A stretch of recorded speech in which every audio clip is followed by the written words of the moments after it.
Shukran kwa kuzidi kutazama taarifa za KTN leo wikendi. Tuangazie hili kwa sasa, ambapo mtafaruku wa kidiplomasia unahofiwa kuibuka baina ya Kenya na taifa la Afrika Kusini kufuatia kuwasili kwa ndege ya kukodi nchini humo kutoka mjini Gaza, ambayo ilikuwa imebeba raia 153 wa Kipalestina. Rais wa Afrika Kusini Cyril Ramaphosa anasema kwamba ndege hiyo iliwasili katika njia ya kutatanisha kupitia uwanja wa ndege wa kitaifa wa OR Tambo nchini humo Jumatano kutoka mjini Nairobi. Na sasa inahofiwa kwamba utata unaozingira idhini za usafiri wa ndege hiyo huenda ukazamisha Kenya kwenye mtafaruku wa kidiplomasia. Gloria Milimu na taarifa zaidi. Kenya imejipata katikati ya mataifa mawili yenye uhasama, huku Afrika Kusini na Israel zikizozana kuhusu usafiri wa ndege ya kukodi iliyokuwa imebeba abiria raia wa Kipalestina, ambayo ilisimama Nairobi kutoka uwanja wa ndege wa Ramon nchini Israel kabla ya kufululiza hadi uwanja wa ndege wa kimataifa wa OR Tambo nchini Afrika Kusini.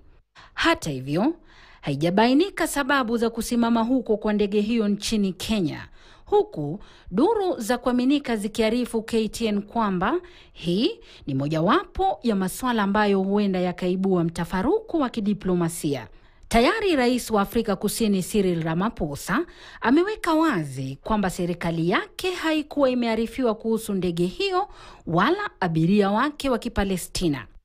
Kupitia taarifa kwa vyombo vya habari, idara ya masuala ya mkurugenzi wa mamlaka ya viwanja vya ndege Kenya Mohamud Gedi, hata hivyo, alidinda kuongelelea swala hilo na kusema kwamba wajibu wake hauhusiki kuidhinisha kutua na kupaa kwa ndege, na hivyo basi masuala yetu yangejibiwa tu na mamlaka ya usafiri wa anga ya ndege.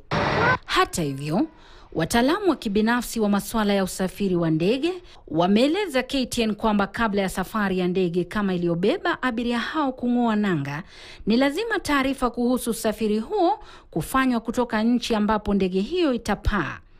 Vile vile, ndege hiyo pia ni sharti ipate vibali kutoka nchi ambazo itatumia anga zake, miongoni mwa masuala mengine ambayo ni lazima yazingatiwe kabla ya safari hiyo kwanza.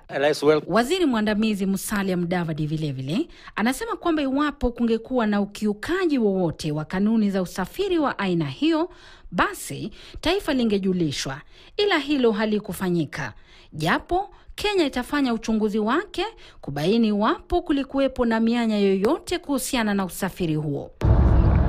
Mahusiano baina ya Afrika Kusini na Israel yamekuwa tete kwa muda, huku serikali ya Rais Ramaphosa ikishutumu Israel kwa makosa ya ukiukaji wa haki za kibinadamu ikija kwa masuala ya Palestine. Mahusiano hayo yalionekana kuvurugwa hata zaidi na hatua ambayo Afrika Kusini ilichukua ya kushtaki Israel katika mahakama ya kitaifa ya ICC.